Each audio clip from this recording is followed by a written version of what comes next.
মিয়ানমারের বিদ্রোহী গোষ্ঠী আরাকান আর্মি এরা বাংলাদেশের পার্বত্য এলাকায় অনেকটাই ভিতরে ঢুকে তারা বাংলাদেশিদের সঙ্গে আনন্দ উৎসব নাচ গান ইত্যাদি করে গেছে, যেটা পরবর্তীতে ছবি ভিডিও এগুলা ভাইরাল হয়েছে।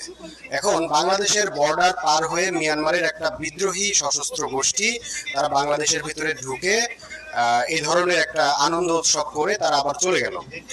এত তারা সুযোগটাই বা কিভাবে পেলো আর সাহসটাই বা কিভাবে পেলো?